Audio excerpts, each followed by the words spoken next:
Say hello to Fredrick Winkle. Now, Fredrick, he was a simple man just trying to do right by the world. He thought it would be a great idea to leave his loving family behind him and go to this random, goofy Rimworld to set up a hospital so that he could help out any folk in need. Now, Winkle was an oddball, I tell you what. He had a weird obsession with bone collecting. He had some quirks. He was staggeringly ugly, had an annoying voice, and his breathing was creepy. Anyone around him had a mood debuff. He was a great doctor, though, and he would help out so many people.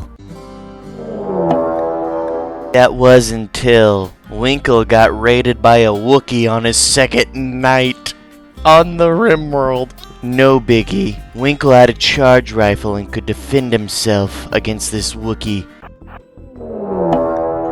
And then Winkle got hunted by a cougar. Fighting for his life valiantly, Winkle was fighting not only a Wookiee with a knife, but a man-hunting cougar that was hungry, not just for meat, but for human blood. The fate of the hospital rests in the balance, and Winkle is in trouble. And then Winkle gets down. The Wookiee picked up Winkle and is now kidnapping Winkle. This is Winkle's second night on the Rimworld. He hasn't even started construction of the hospital. What is happening? Winkle's getting kidnapped. Kicking and screaming, Winkle tries to escape, and he's gone. Remember that family that Winkle left behind? Well, just mere moments after the kidnapping, Winkle's own wife and daughter stumbles upon the camp. You cannot make this up. The remaining Winkles, kind of figured that their dad and husband were not to be found. So they named the faction the Winkles and named the local settlement the Winkle Hospital. Fredrick's daughter, Tessa, was dead set on getting that hospital finished, so she immediately started construction to make her dad's dreams come true. It's looking up for the Winkle bloodline. The foundation of the hospital was set, and they've had no issues with the construction thus far. Maybe it's looking up for the Winkles. Thunder crackles as rain hits the top of the Winkle Hospital residence. An unexpected visitor hides in the shadows. It was a pig person pirate wanting to pillage and steal what the Winkles had. The pig person rushed to the uncompleted hospital, setting ablaze furniture and such. Next, the pig person moved to the garden where he tried to destroy their crop. The Winkles set up their defensive positions to attack the pig person. Unfortunately, the pet dog got hurt, but not life-threatening, and they did win the fight. It was just a matter of time before another faction of the Rim would try to take what the Winkles owned.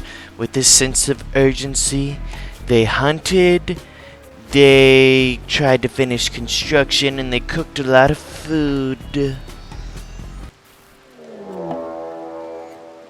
A Wookiee was trying to raid the camp.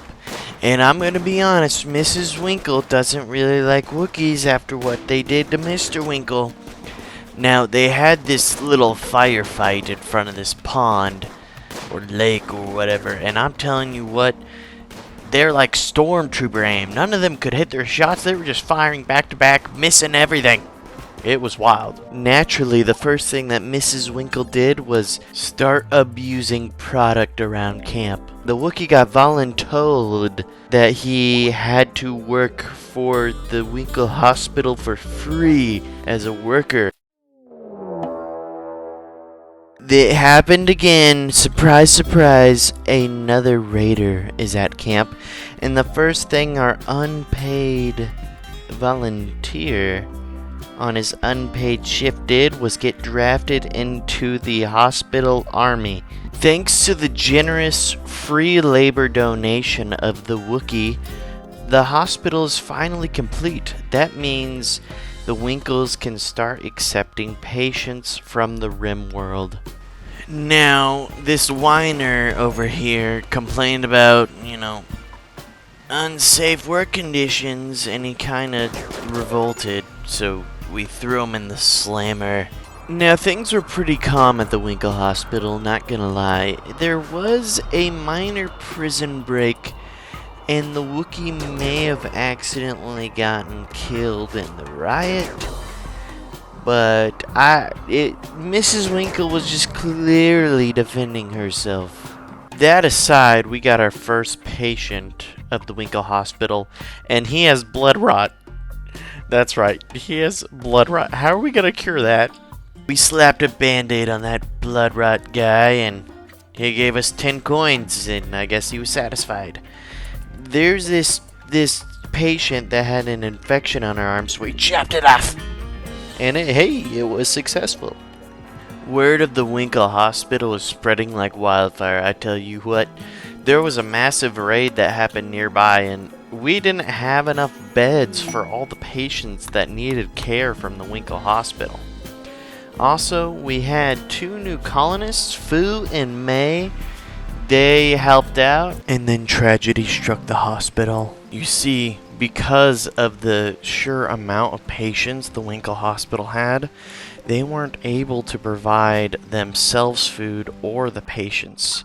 Everyone was starving, and it caused all the staff and all the patients to slowly go berserk and start fighting each other. It was a bloodbath. Just a day prior, Tessa Winkle, the doctor, was saving these patients' lives. Now she had to fire upon them.